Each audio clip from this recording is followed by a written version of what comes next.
তাও আইনের প্রসেস যাও দেখমু কিলা টাকা দিতে পারো প্রবলেম নাই, যা প্রশাসনের কাছে গ্যাস নিয়ে নিতে পারোস যে তুই প্রশাসনে যাওয়ার পরে এই মনে করিস 4 দিনের ভিতরে ঘুমাইছি। আবার সে দেখা হে রেবে আসিল মিরপুরে একের রেবে আসিল আমার হুমকি ধমকি দেয়, তখন তার পলিটিক্যাল পাওয়ার দেখায়। সম্ভবত বিএনপি করে, বড় বড় নেতার নাম তো সবার নাম খাওয়া যায় না, অন্য নেতার নাম দেখাইছি বিএনপির দেখাইয়া তারা কথা কয়। আর ওনার ভাইও আছে রেজাউল করিম, তারপরে আছে রেজওয়ান, ইমরান। আমি আমার ভাইয়ে দিছি 6 লক্ষ টাকা, সাদ্দাম ভাই দিছেন 4,50,000 টাকা। টাকাতে নিয়ে পাসপোর্ট দিব, ইন্ডিয়ার ভিসা লাগাইবো, কিন্তু কোনো কিছু করে নাই। আর উল্টা আরো কয় টাকা নিয়ে টাকা পয়সা আরো দাবি করে। যখন অফিসে যাইতাম তখন দেখা যাইতো 20 জন 25 জন 30 জন মানুষ বইয়া খান দেয়, তারা ভিসা করিয়া দিছে না, প্রতারণা করছে তার লগে, টাকা নিয়ে খাইয়া বই থাকছে, আইস খাইল ফরসু করে টাকাও দেন না। এনার কাছে আইন কোনো কিছুই না। এই টাকাগুলো ডেট করছে, আইস খাইল ফরসু করতে করতে আজকে বিগত 1 বছর যাবত আমার দৌড়াইতেছে। আমরা টাকা দিছি সর্বমোট 4,15,000 টাকা। আমরা এখনো থানায় অভিযোগ করি নাই, আমাদের স্যার আসতেছেন, স্যারের জন্য অপেক্ষা করতেছি। আজকে আমার অভিযোগ হচ্ছে গিয়ে, আমি পর্তুগাল যাওয়ার জন্য ফজল করিম নামের একজন মানুষের সাথে যোগাযোগ করি, লন্ডন রেস্টুরেন্টের এই মালিক। আমার মামার মাধ্যমে ওনার কাছে আসি, আসার পরে এই পর্তুগালের জন্য আমি কথাবার্তা বলি, সব দিকে আমার কথাবার্তা ওনার পছন্দ হয়। হওয়ার পরে আমরা একটা ডিডের মাধ্যমে আমি আমার ফাইল জমা দিই। জমা দেওয়ার পরে চুক্তিপত্র আমাদের ছিল যে 4 মাসের ভিতরে আমাদেরকে পর্তুগালে পাঠাবেন। এই 4 মাসে মানে পর্তুগালে পাঠাবেন। এই পাঠানোর পরে এই 6 লাখ টাকা আগে দিতে হবে, 2টা ফাইলে। একটা ফাইলে টেবেসের নাম হয়েছে কি জিটিসি সিটি সেন্টার, 3 লক্ষ টাকা, আরেকটা ফাইলে 3 লক্ষ টাকা। 2টা ফাইলে আমি 6 লক্ষ টাকা দিই। এর ভিত্তিতে একটা ডিড হয়। ডিড হওয়ার মাধ্যমে আমার ইন্ডিয়ার ভিসা অনেক করার কথা ছিল, ইন্ডিয়ার ভিসাও করেন নাই। বললেন যে আমার টাকার একটু সমস্যার জন্য আমি করতে পারতেছি না, তুমি ইন্ডিয়ার ভিসাটা করে ফেলো। আমরা পরে যখন ভিসা হবে তখন এই টাকা থেকে আমরা কাটসিট করে নেব। তারপরে আমি ইন্ডিয়ার ভিসা লাগানোর পরে 6 মাস যায়। 6 মাস যাওয়ার পরে আমার ইন্ডিয়ার ভিসার মেয়াদ উত্তীর্ণ হওয়ার কারণে তার লগে আমি যোগাযোগ করি যে আমার তো ইন্ডিয়ার ভিসার মেয়াদ গেছে, কি আপনারা এখন কিতা করবো, আমরা তো আইস খাইল ফরসু করি আমার তো কোনটা রইল না, আমার ইন্ডিয়ার ডেটও রইল না এমবেসির, আমি যাইতে পারলাম না। যখন যেহেতু যাইতে পারছি না, আমার স্বপ্নটা নষ্ট হয়ে গেছে, তাহলে আমার টাকাগুলো রিটার্ন দিলেন। এখন এই টাকাগুলো ডেট করছে আইস খাইল ফরসু করতে করতে আজকে বিগত 1 বছর যাবত আমার দৌড়াইতেছে। দৌড়ানির কাদের এক সময় লাস্ট টাইমে যখন দেখা গেছে তার লগে আমি একটু রাগারাগি করছি, এখন হেরা তার রূপ বদলাইলিস। টাকার কথা যখন যাই খুঁজা টাকার লাগি যাই, তার রেস্টুরেন্টও তার ট্রাভেলসও, তখন আমার হুমকি দামকি দেয়। আমি প্রশাসনের বই দেখাই, প্রশাসন দেখায় তার তা সমস্যা নাই। হে আরো আমার টিটকারি করে, প্রশাসন হইলে হে নিজে আইন তৈরি করে, তারা নিজে আইন তৈরি করে। রেজাউল নামে একজন মানুষ আছে, তার বাড়ি আছিল বলে মিরপুর রেবো।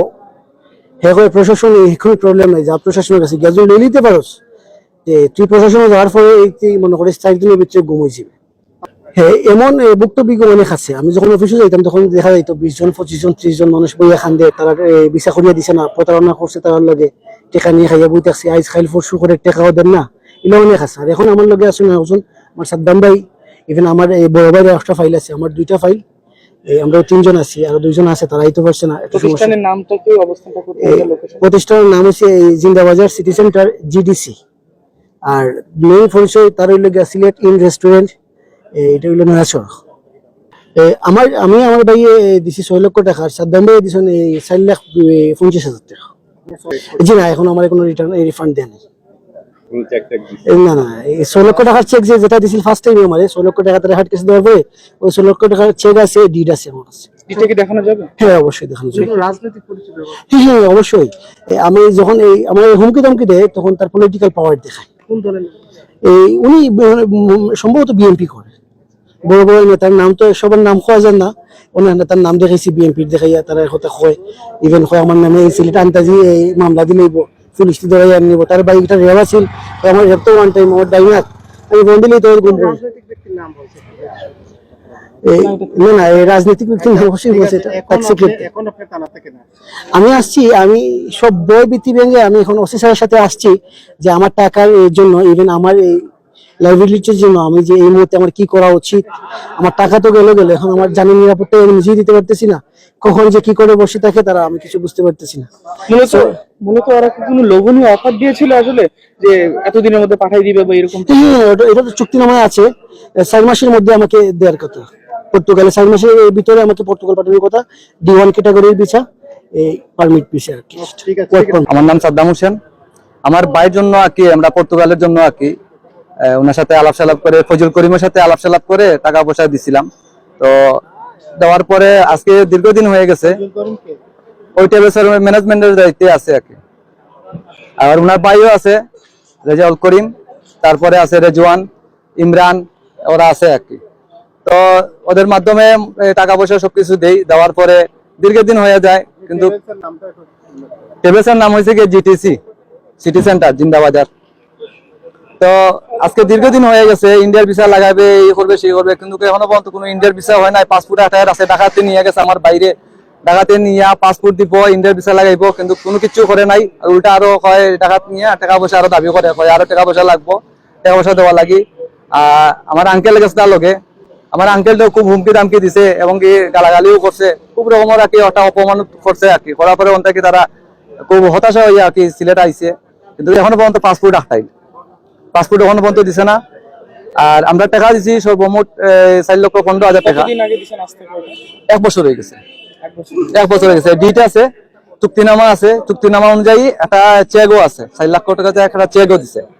পরবর্তী দীর্ঘদিন হওয়া যাওয়ার পরে তার এই টাইম অনুযায়ী 4 মাসের যে টাইম ছিল, টাইম অনুযায়ী পরে আমরা ওর কাছে যোগাযোগ করি, বা এর আগেও যোগাযোগ করি ইন্ডিয়া ভিসার জন্য, কিন্তু কোনো প্রকার মানে কোনো লাভ হয় না। পরে আমি সিটি সেন্টারের যে ব্যবসায়ী সমিতি আছে, সেই সমিতির সাথে আর কি যোগাযোগ করি। যোগাযোগ করার পরে ওরা আমার সবাই একটু হেল্প করে, হেল্প করার পরে ওই তাদের সাথে আলাপ করে, আলাপ করার পরে আমাদের 3টা তারিখে 3টা চেক দেয়। এই 4 লক্ষ টাকার 3টা তারিখে 3টা চেক দেয়। চেকগুলো আছে আমার কাছে। চেক দেওয়ার পরে আমি এই তারিখ অনুযায়ী আমি ব্যাংকে যাই, ব্যাংকে যাওয়ার পরে দেখা যায় যে কোনো টাকা পয়সা নেই। পরবর্তী তাদের ফোন টোন দিলে সে ফোন রিসিভ করে না। তো দীর্ঘদিন এরকম ফোন দিতে দিতে হঠাৎ ফোন ধরে কয়ে আমার ফোন দিস না, ডিস্টার্ব করিস না, এরকম বিভিন্ন রকমের অজুহাত দেখায়, বিভিন্ন রকমের আমার আজকে দিচ্ছি, কাল দিচ্ছি, পরশু দিচ্ছি, এরকম কইয়া দীর্ঘদিন যায়। তখন আমি আবার সিটি সেন্টার মালিকের ব্যবসায়ী সমিতির সাথে আমি যোগাযোগ করি। যোগাযোগ করার পরে ওরা আমাকে বলে, ভাই আমরা তো অনেক চেষ্টা করছি, আর কি করবো, আমার তার কিছু করার নাই, এখন আপনারা আইনের দ্বারস্থ যান। এখন আইনের দ্বারস্থ যদি যাই, আমি আইনের দ্বারস্থ যাওয়ার লাগি আমি তারা কই যে আমরা এখন যদি না ভাই টাকা পয়সা যদি দেন না এরকম ঘুরাইন, আমরা আইনের পৌঁছে যাই। যাও আইনের পৌঁছে যাও, দেখো কিলা টাকা দিতে পারো। হ্যাঁ, টেক জিরোর মামলা করলে কি দেওয়া হইব, কি এরকম দেখায় আর কি। আবার সে দেখা রেবে আসিল, মিরপুরে একের রেবে আসিল সে দীর্ঘদিন, ওইখান থেকে আইসে আর কি। তো তার কাছে আইন কোনো কিছুই না। এখন আপনারা কেন আসছেন? এখন আসছি বিভিন্ন রকমের হুমকি দামকি দিচ্ছে, টাকা দিবে না, পারলে লইলি তো বিভিন্ন রকমের মানে ইয়া করতেছে, ফোনে আমার লোক যোগাযোগ করছে, আমার মোবাইলের রেকর্ড গুলো আছে। সে কি আপনার জানা মতো এখন দেশে অবস্থান করছে? হ্যাঁ, দেশে আছে এখন বর্তমানে।